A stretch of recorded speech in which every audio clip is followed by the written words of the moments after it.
Ethan Marlowe had never imagined that a single assignment could change the way he looked at the universe. He had traveled to many planets before, some wild, some quiet, but Zyphora was unlike anything he had ever seen. From the moment his shuttle passed through the planet's atmosphere, the world below shimmered with colors that no human eye could have named. The cities were not built but grown, organic structures that bent and curved as though the planet itself had designed them. Streets of translucent material wove between towers that glowed softly in the sunlight, giving the impression that the city was alive. Ethan felt a strange mix of awe and unease as he landed near the main palace. Unlike human palaces, which were designed to impress through size or wealth, this one seemed to breathe. Its walls were smooth, yet patterned with shifting designs that reflected the movement of the people inside. He could sense the intelligence behind every curve, every light, every subtle hum that filled the air. He adjusted his uniform nervously, feeling suddenly small in the presence of something so unfamiliar. A soft voice over the shuttle intercom reminded him of the mission. He was here to represent humanity in a diplomatic visit. The Zyphorans, a species known for their wisdom and longevity, rarely welcomed outsiders into their inner halls. Being chosen for this mission was an honor, but the weight of responsibility pressed on his shoulders. He reminded himself that humans had a reputation for resilience and creativity, qualities that had earned them a place among the stars. As he stepped off the shuttle, a figure approached. Tall, graceful, with skin that reflected light like liquid silver, the Zyphoran guide did not speak immediately. Instead, they gestured for Ethan to follow silently. Every step along the palace paths felt deliberate. The plants lining the path seemed aware of his presence, bending slightly toward him, and the air carried a subtle fragrance, soothing but unfamiliar. Ethan found himself slowing down, letting his senses take in the alien environment. He realized that the Zyphorans' beauty was not just visual, but lived in every detail of the world they had built. Inside the palace, the corridors stretched farther than Ethan could see, glowing panels shifting in color as if responding to his thoughts. He felt a strange tingle of anticipation and nervousness. This was not just a visit. It felt as though the palace itself was judging him. He tried to remember the basic rules of diplomacy, the principles he had learned in countless trainings. Politeness, respect, and honesty. Nothing seemed enough for a place like this. Eventually, they reached a massive door unlike anything he had ever encountered. It shimmered faintly, its surface alive with patterns that moved like tiny streams of light. The guide paused, then gestured for Ethan to step forward. "The Queen will see you now," they said softly, their voice melodic and precise. Ethan swallowed. The word queen carried weight, but here it felt almost mythical. He nodded and stepped forward. The door opened silently, revealing a vast chamber bathed in soft, ambient light. At the far end, seated on a platform that seemed to float slightly above the ground, was the alien queen, Lysera. Her presence was undeniable. She radiated calm authority, yet there was something approachable in her gaze. Her eyes, large and luminous, seemed to study Ethan in a way that made him feel both seen and understood. For a moment he could not speak. He had prepared speeches, polite greetings, even small gifts, but the reality of facing the Queen left him nearly speechless. She did not smile, nor did she frown. She simply regarded him with a quiet curiosity that made him feel exposed in a way that was almost gentle. Finally, she spoke, her voice clear and musical, yet carrying the weight of centuries. "Do you belong to anyone human?" He opened his mouth, hesitated, then said carefully, I suppose I belong to myself. I answer to my people, but I am not bound by tradition or family in a way that dictates my every action. On Zyphora, most beings are bound by lineage, by duty, by responsibility that defines them from birth. You are different. Yet here in the presence of the Queen, his independence, his ability to think and act freely felt seen, and for some reason it thrilled him. "You are curious," Lysera continued. "You have not been shaped entirely by others. You have space to grow, to choose, to learn without predetermined limits. Such freedom is rare in the universe. It is valuable. I've always believed that understanding others, seeing the world from different perspectives, is how progress happens." He had followed instructions, traveled across the stars, and arrived at this palace. But understanding, that was something deeper. I think I am here to learn, to represent my people, and perhaps to build connections," he said honestly. "But I am not sure I fully understand what this means yet." "Then we shall learn together." She gestured toward a wide corridor that led deeper into the palace. "Walk with me, human. You will see much, and in time you may understand even more." Every room they passed contained wonders, floating gardens, streams of glowing liquid, or machines that moved with a lifelike intelligence. Yet he sensed that these were not mere displays of wealth or technology. They reflected the Xyphoran understanding of the universe, interconnected, elegant, and harmonious. Lysera spoke as they walked, her voice calm but filled with curiosity. "Tell me, human, what do you know of Xyphora? What have your people learned about us?" "But beyond that, I know only what few texts and observations can tell me. Perhaps too many sometimes." Unlike humans, who hurried or lingered awkwardly, they seemed to flow with the palace itself. Some paused to glance at him curiously, others simply moved on. He realized that his presence, though unusual, did not cause alarm. It was as if the palace and its people had expected him all along, yet nothing about him was predetermined. Eventually, they reached a large hall filled with soft light and quiet energy. It was a space for reflection, not ceremony. Lysera gestured for him to sit on a bench that seemed to form naturally from the floor. "Here you may rest. There is much to see, much to understand. But for now, consider this: freedom is rare. It is not granted, it is discovered. You possess it, human, yet you may not fully know its value.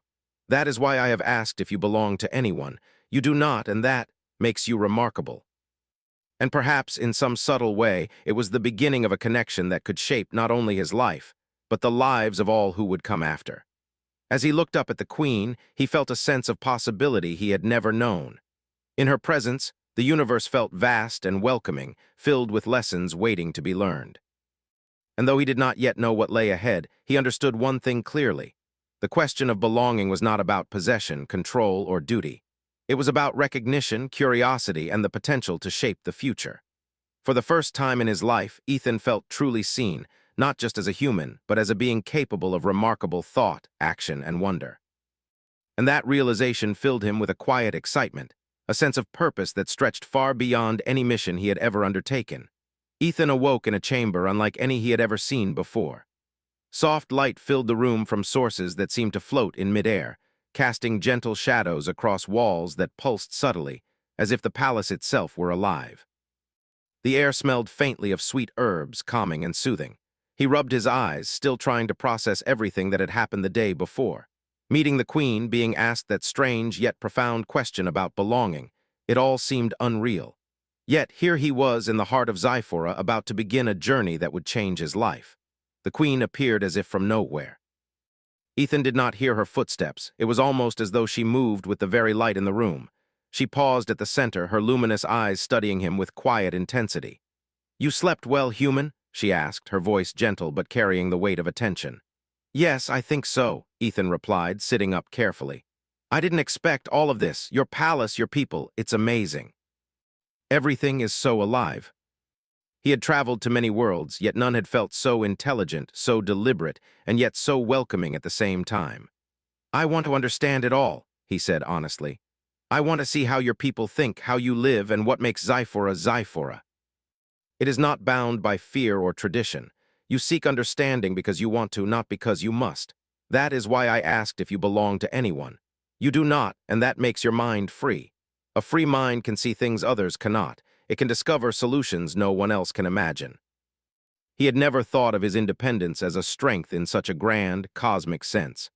"I suppose I've always just tried to think for myself. I never considered it extraordinary. Today you will begin to understand its value." She led him through the corridor, and Ethan noticed subtle changes as they walked. Panels along the walls displayed scenes of Xyphoran life, art, science, and communal activities. The images shifted in response to his movements, as if the palace itself were showing him what it thought he should see. "You will observe our people," Lysera explained. "You will meet scientists, scholars, and thinkers who have spent centuries mastering their fields. They will challenge you not with force but with questions. Their questions are tests, designed to see how you perceive the universe.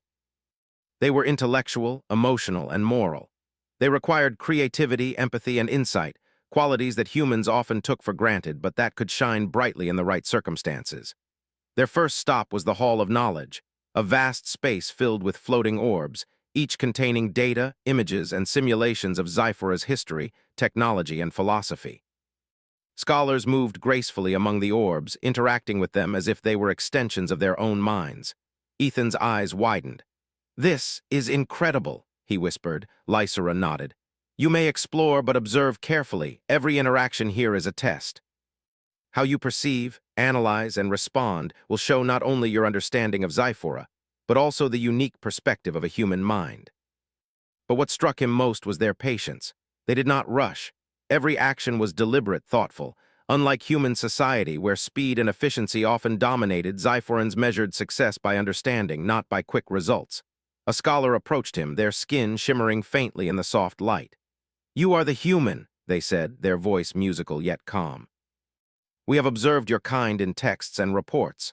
Your species is known for curiosity, adaptability, and unpredictability." Inside, a problem unfolded, a simulation of a Zyphoran city encountering an unexpected natural event. The solution required balancing multiple factors: energy, resources, population needs, and environmental stability. The scholar watched silently, letting Ethan interact with the simulation. Ethan studied the problem carefully. Unlike the Zyphorans, who relied on vast amounts of data and centuries of experience, he had only his instincts, creativity, and intuition to guide him. He experimented, adjusting parameters, observing results, and iterating. Hours seemed to pass as he worked, and slowly the simulation began to stabilize. He had found a solution that was unconventional yet effective. The scholar's eyes widened slightly. "Interesting," they murmured. "You do not rely solely on past experience. You consider possibilities that others might overlook." Lysera appeared beside him, her gaze thoughtful. "You see, human, your freedom allows you to approach problems differently. You are not confined by tradition, precedent, or expectation. That is why you are remarkable. You belong to no one, and yet that gives you the power to belong everywhere." He had always valued freedom, but he had never realized that it could be a strength in such a profound way. I think I understand," he said slowly. "My independence allows me to see things that others cannot. It is a responsibility as well as a gift. Your journey here is not simply about observation. It is about interaction, collaboration, and understanding. You will see, human, that knowledge without connection is incomplete." Water flowed in delicate streams, and the air was filled with a gentle hum that seemed to resonate with thought. Ethan marveled at the beauty, but also at the purpose behind it. This garden was not merely decorative. It was a place to think, to feel, and to understand one's place in the universe. "Sit," Lysera said, gesturing to a smooth stone bench. "Here you may meditate on what you have seen. Consider not only your actions, but your intentions. Your mind is free, human, but freedom carries responsibility. How you choose to use it will shape not only your life, but potentially the lives of many others." He reflected on the morning's events, the meeting with the Queen, the simulation, and the subtle lessons hidden in every interaction. He realized that his journey was more than diplomatic. It was personal. It was a test of who he was, not just as a human, but as an individual capable of growth, insight, and connection. Hours passed in quiet contemplation. Ethan felt a sense of calm, of understanding growing within him. He realized that the Zyphorans did not seek to control him, nor to manipulate him. They sought to understand him, and in doing so, they revealed aspects of himself he had never considered. As the light in the garden shifted toward a gentle, warm glow, Lysera returned. "You have learned well today, human. But tomorrow will bring new challenges. You will meet others, scholars, thinkers, and citizens, who will question your assumptions and test your understanding. Your freedom, your curiosity, and your insight will be your guide. Remember this: belonging is not always about duty or tradition. Sometimes it is about purpose, connection, and understanding." It was a recognition of potential, of the unique qualities that humans could bring to a universe where many beings were bound by rules, tradition, and expectation. As he returned to his quarters that evening, Ethan felt a quiet determination. He would continue to learn, to observe, and to contribute. He would show that humans, though young in cosmic terms, possessed qualities that could inspire, innovate, and connect. And in doing so, he would honor the gift of freedom that had been recognized in him, a gift he had never fully appreciated until now. Before sleep claimed him, Ethan looked out of his window at the glowing city below. He felt a strange kinship with this world, and with the beings who had made it. Though he belonged to no one, he understood that he had found a place where his mind, curiosity, and perspective were valued. And in that realization, he felt the first true sense of purpose in his life beyond Earth. The next morning, Ethan awoke feeling a sense of anticipation. The lessons of the previous day had left his mind buzzing with questions, observations, and wonder. He stretched and looked out at the palace gardens, where the soft light of Zyphora's twin suns made every plant shimmer like glass. The quiet beauty of the place reminded him of something he had always admired about humans, the ability to notice small details that others overlooked. Here, though every detail seemed designed to be noticed, every motion deliberate, every color meaningful. Lysera appeared almost as soon as he stepped into the corridor, her movements calm and fluid. "Today," she said, "you will meet others who will observe and interact with you. Your independence and perspective will be tested in new ways, not through danger but through challenge. You must show not only intelligence, but understanding." The first being they encountered was a Zyphoran scientist named Velira, whose reputation for innovative thinking was unmatched. Her skin shimmered with a soft gradient of colors that seemed to reflect her mood and thoughts. As Ethan approached, she smiled faintly. "You are the human who belongs to no one," she said. "We have observed you. Your species is unusual, often underestimated, yet full of unexpected insight. Then let us begin." She led him to a large chamber filled with transparent cylinders, each containing miniature simulations of cities, ecosystems, and environments. "These are models of challenges we face," she explained. "Your task is to help us find solutions where our methods have not succeeded. Observe, suggest, and adapt. Use what you know, but also what you can imagine." Unlike the Zyphorans, who approached problems with careful calculation and centuries of data, Ethan relied on intuition, creativity, and a willingness to experiment. He began with the first simulation, analyzing patterns and relationships. He noticed subtle interactions that the Zyphoran models had overlooked, how one small change in energy distribution could benefit multiple parts of the city simultaneously, or how minor shifts in community cooperation could prevent systemic problems. He suggested adjustments, testing each one carefully. Velira observed silently, her expression unreadable. Hours passed as Ethan moved from simulation to simulation. He did not rush, nor did he become frustrated when a solution failed. Instead, he adapted, refined, and tried again. Slowly, patterns began to stabilize, solutions emerging that no Zyphoran had previously conceived. Finally, Velira spoke, her voice filled with quiet admiration. "You approach problems differently. You see connections that we cannot because you are not bound by our traditions or methods. Your perspective is uniquely human." It was a revelation, one that filled him with a sense of purpose and excitement. Lysera appeared beside him, her eyes calm and observant. "Do you see, human? Your freedom allows you to see the world in ways others cannot. This is why you are remarkable. You belong to no one, and yet that gives you the ability to contribute in ways few can imagine." Freedom was not merely the absence of constraint, it was the capacity to perceive, to adapt, and to create. The realization strengthened his resolve.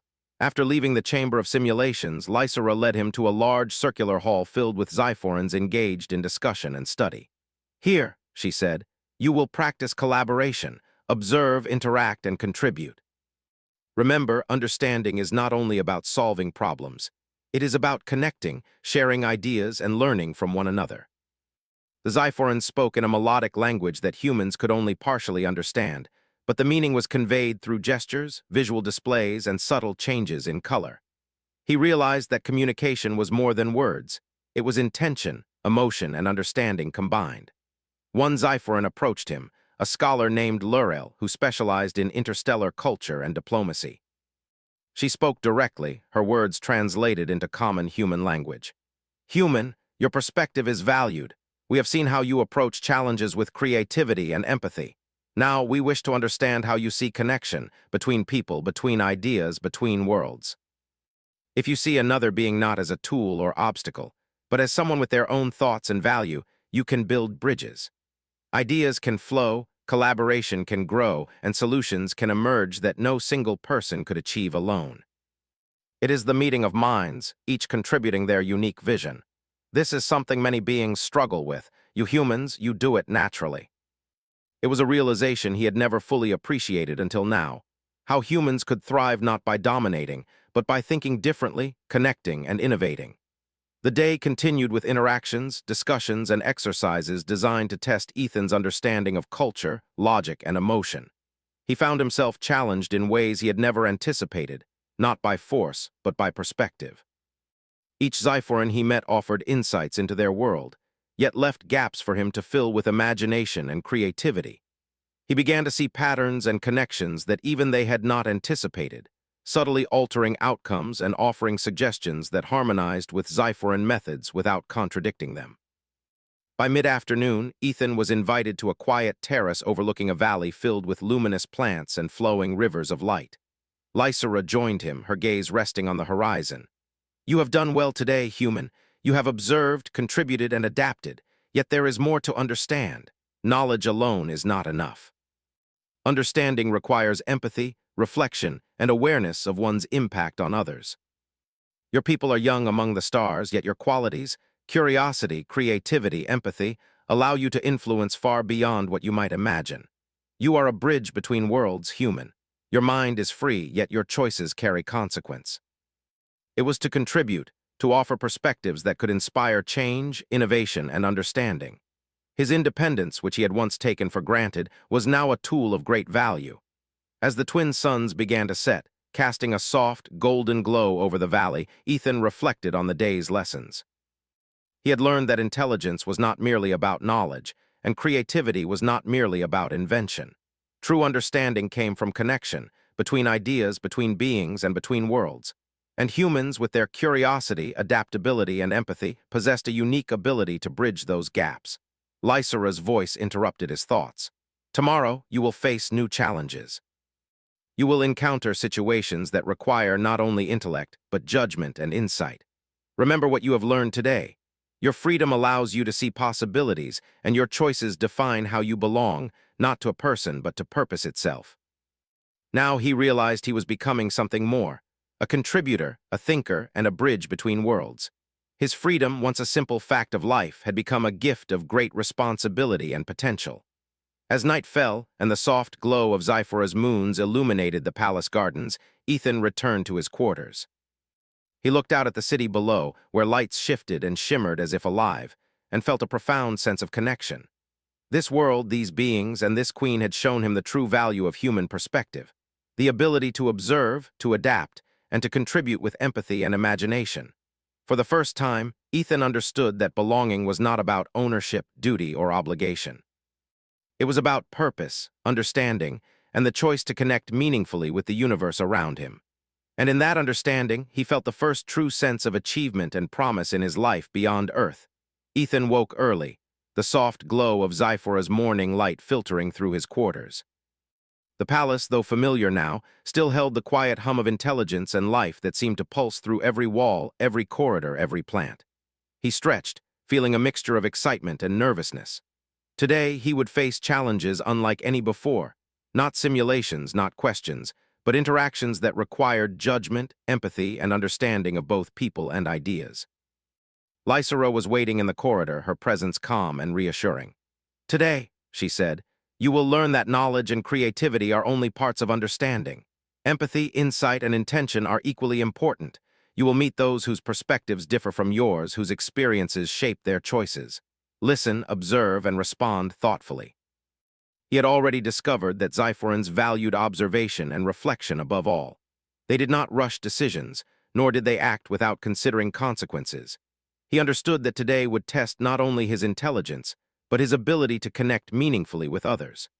Their first stop was a communal hall where Xyphorans gathered to share ideas and solve challenges collaboratively. The room was filled with soft light, shifting gently in color, and with beings who moved gracefully, communicating through subtle gestures and a melodic language. Ethan's human presence drew curious glances, but no one seemed alarmed. He realized that here, difference was not feared. It was observed, studied, and sometimes valued. A Xyphoran named Talira approached him, her skin shimmering in soft gold tones. "Human, you have proven skill in observation and innovation," she said. "But understanding is not only about solutions, it is about perspective. Today you will see the importance of insight and empathy. Are you prepared?" "I will try my best." Ethan had to suggest solutions while considering not just efficiency, but fairness, morale, and future sustainability. He studied the situation carefully. Unlike humans who might prioritize speed or a clear, immediate solution, the Zyphorans valued balance and long-term harmony. Ethan adjusted his suggestions accordingly, proposing solutions that were creative yet compassionate, ensuring that every member of the community would benefit without harming another. Talira observed silently, her expression thoughtful. "You consider others' perspectives," she said. "You understand that actions ripple outward, affecting more than the immediate problem. This is human, yet rare in your species. Many focus solely on success, not consequence. Understanding others helps you see solutions that might otherwise be hidden." He realized that his human adaptability and willingness to listen allowed him to bridge gaps that Zyphorans, accustomed to long-standing traditions, struggled to overcome. Hours passed as he moved from scenario to scenario, each testing his judgment, empathy, and creativity in new ways. By mid-afternoon, he was led to a quiet terrace overlooking the glowing rivers and floating gardens of Zyphora. Lysera was there, her gaze serene as she watched him approach. "You have done well," she said. "But there is one final lesson today. It is not a test of intellect nor of creativity. It is a test of choice, understanding, and the bond between freedom and responsibility. Observe carefully, human. You will face a decision that affects not only yourself, but others around you." The challenge was not to find a perfect solution, but to understand priorities, consider perspectives, and propose a path that honored both sides while respecting their autonomy. Ethan paused, feeling the weight of the task. He realized this was a mirror of real life.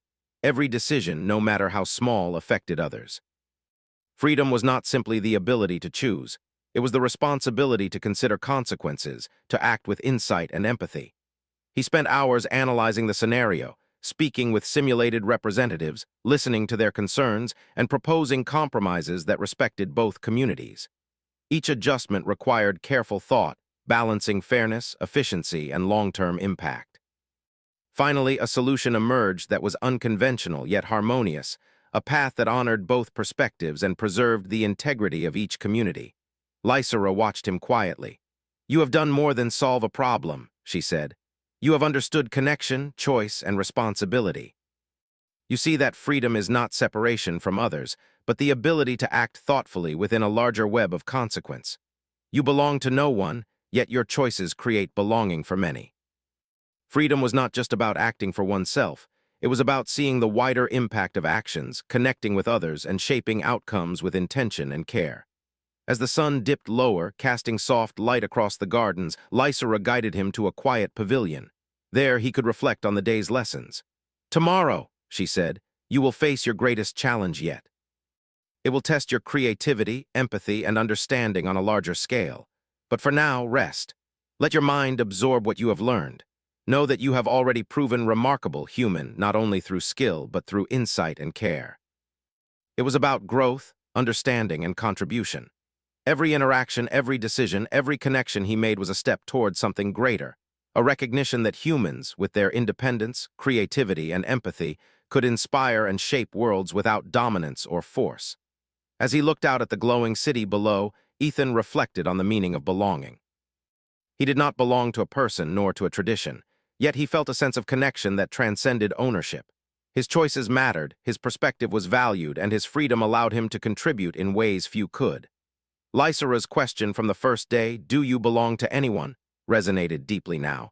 The answer was not simple. He did not belong in the conventional sense. Yet through understanding, empathy, and thoughtful action, he could create belonging for others and for himself in ways that were meaningful and enduring. That evening, as the soft lights of Zyphora's twin moons illuminated the palace, Ethan sat in quiet contemplation. The palace hummed around him, alive and aware, and he felt a profound sense of purpose. He understood that the journey was far from over. Challenges awaited, lessons remained, and the bond with the queen and her people would grow stronger through trust, insight, and connection. He realized that the true gift of this experience was not the admiration or recognition he received, but the understanding of what humans could offer the universe. Humans were not the strongest, nor the oldest, nor the most advanced species, but they were resilient, adaptable, creative, and capable of empathy. They could observe, innovate, and connect in ways that inspired those around them. Ethan felt a quiet excitement for the days ahead. He would continue to learn, to adapt, and to contribute. He would honor the gift of freedom and the responsibility it carried. And he would show the Xiphorans, and perhaps the universe, that humans were capable of remarkable insight, compassion, and connection, qualities that could shape worlds without violence, domination, or coercion. As he drifted into sleep that night, Ethan felt a sense of peace and anticipation. He belonged to no one, yet his place in Xiphora, in the hearts and minds of its people, and in the unfolding story of connection and understanding, felt real and significant. The journey was far from complete, but he knew that he was ready to face the next step, guided by curiosity, empathy, and the remarkable qualities that made humans uniquely capable of bridging worlds. The morning sun of Xiphora rose in a soft golden glow, illuminating the palace gardens in hues of amber and silver. Ethan Marlowe awoke with a sense of anticipation. Today, he would face the culmination of his journey, not a test of strength or knowledge alone, but a chance to demonstrate understanding, empathy, and the unique qualities that had brought him this far. He knew that the experiences of the previous days, the simulations, the interactions with the scholars, and the lessons from Lysera herself, had prepared him, yet he felt a flutter of nervous excitement. Lysera awaited him at the corridor, her presence calm yet commanding, as always. Her eyes reflected the light of the rising suns, and Ethan felt the quiet intensity of her gaze, which seemed to see into the depths of his thoughts and intentions. "Today," she said, her voice serene, "you will face your greatest challenge. It is not a test of intellect or creativity alone, but of insight, empathy, and the ability to connect your freedom with responsibility. Are you prepared?" In the center of the room was a circle of Xiphoran citizens, each observing him with calm curiosity. The atmosphere was one of quiet expectation, not judgment, and Ethan understood immediately that the challenge ahead was as much about understanding people as it was about solving any problem. A Xiphoran named Calith, who appeared to be a mediator and community leader, stepped forward. "Human, you have shown remarkable skill in observation, creativity, and empathy," he said. "Today, you will help us explore a question that has long puzzled our people. How can we foster collaboration and understanding across diverse communities while respecting individual freedom?" The question was complex, and he knew that any solution would require both insight and imagination. He looked around at the Xiphorans, noticing subtle differences in their posture, skin tones, and expressions. They were not identical in thought or experience, and yet there was harmony in their presence. "I believe," Ethan began cautiously, "that understanding begins with listening and observation. Each community, each individual has a unique perspective, shaped by experience, tradition, and aspiration. To foster collaboration, you must first acknowledge and respect those differences, rather than try to impose uniformity. And how would a human achieve this balance? It is considering how choices affect others, and finding solutions that honor multiple perspectives without forcing one over the other." He felt a surge of pride, tempered by humility as he continued. "To achieve lasting collaboration," he said, "you must build trust. Trust comes from consistent actions, from showing that you value others' perspectives, and from creating spaces where ideas can be shared freely. Freedom is not just the absence of constraint, it is the opportunity to contribute meaningfully, to be heard, and to understand the impact of your actions. When communities recognize each other's value and intentions, collaboration becomes natural. Differences are inevitable. How does one preserve harmony without suppressing individuality? Sometimes compromise is necessary, but compromise does not mean loss. It can mean mutual benefit. True harmony honors both individuality and unity. You have grasped the essence of freedom, responsibility, and empathy. These qualities make you remarkable." He realized that he had grown, not just in skill, but in understanding of himself and the universe. The final part of the challenge unfolded in a simulation unlike any previous one. Ethan was presented with a scenario where multiple Xiphoran communities faced a sudden environmental shift. Resources were limited, and each community had different priorities. The task was not only to find a solution that preserved stability, but to do so in a way that respected the autonomy and traditions of each group. Ethan studied the simulation carefully. He listened to the representatives of each community, learning their concerns, values, and goals. Some prioritized sustainability, others innovation, and others social harmony. He realized that any single approach would fail. The solution required integration, creativity, and empathy. He began by proposing small adjustments, testing their impact, and observing the outcomes. He encouraged dialogue between communities, helping them find common ground. Slowly, the situation began to stabilize. The communities began to cooperate naturally, finding solutions that satisfied multiple needs without sacrificing individuality. Ethan watched as the simulation shifted into harmony, a reflection of understanding, collaboration, and respect. Calith and the other observers nodded in quiet approval. "You have done more than solve a challenge," Calith said. "You have shown that understanding, empathy, and respect are as important as knowledge and creativity. You have created belonging not by ownership, but through choice and connection. It is about the recognition of value, the respect of freedom, and the willingness to connect meaningfully. You belong to no one, yet through your actions, you have created belonging for many." Humans were not the oldest, nor the most powerful species, but they possessed qualities that allowed them to innovate, connect, and inspire in ways others could not. Curiosity, empathy, adaptability, and freedom, these were gifts that could shape worlds without force, dominance, or conflict. As the day progressed, Ethan walked through the palace gardens with Lysera. The twin sons of Zyphora cast soft light across flowing rivers and luminescent plants. He observed the citizens moving gracefully through the gardens, their lives harmonized with their environment, yet not constrained by it. "You have proven yourself, Ethan Marlowe," Lysera said softly, "not only to me but to all of Zyphora. Your mind, your perspective, and your actions have shown what humans can offer. You are a bridge between worlds, a living example of how freedom, insight, and empathy can create connection and understanding. But here I see that it is a gift." He realized that he had grown not only in skill, but in awareness and understanding. Humans, though young among the stars, could inspire, innovate, and connect in ways that were rare, even in civilizations as ancient as Zyphora. As the evening fell, Lysera invited him to a quiet pavilion, a place of reflection and contemplation. They sat together, watching the twin moons rise and cast gentle light across the palace. Ethan felt a sense of belonging that was not defined by ownership, duty, or tradition, but by purpose, connection, and understanding.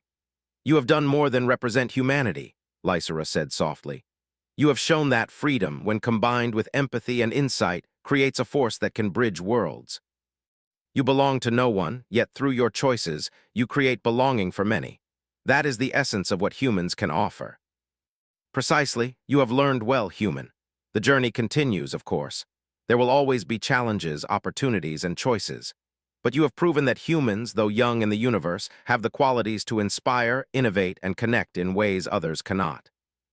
That is the legacy you bring, not by force, but by perspective, empathy, and thought." It was about the ability to observe, understand, and connect in ways that shaped the universe through thought, choice, and action. As he looked out over Zyphora, the glowing rivers, the floating gardens, and the graceful citizens moving in harmony, Ethan felt a deep sense of hope and purpose. He belonged to no one, yet in a profound way, he belonged to something greater, the shared understanding, the collaboration, and the connection between worlds. Humans had a place in the stars, not by conquest, but by insight, empathy, and creativity. Lysera's voice, calm and gentle, reminded him once more, "Remember, Ethan Marlowe, freedom and responsibility are inseparable. You have chosen wisely, and in doing so, you have shown the universe what humans can offer. You are a bridge, a teacher, and an inspiration, and this is only the beginning." He knew that the journey was far from over, yet he also knew that he had discovered something timeless: the power of human perspective, the value of empathy, and the remarkable ability to connect across worlds. He smiled, looking at the glowing horizon, ready for whatever came next, carrying the understanding that freedom, choice, and connection could shape not only his life, but the lives of countless others in the vast universe. For the first time, Ethan felt a profound sense of belonging, not to a person nor to a place, but to purpose, understanding, and the endless possibilities that lay ahead. Humans were young among the stars, yet he realized they were capable of shaping worlds, inspiring civilizations, and connecting hearts and minds through empathy, creativity, and freedom. And with that realization, Ethan Marlowe, the human who belonged to no one, became a symbol of hope, understanding, and the remarkable potential of humanity, standing alongside the Queen of Zyphora, ready to explore the universe together, not through dominance, but through connection, insight, and shared purpose.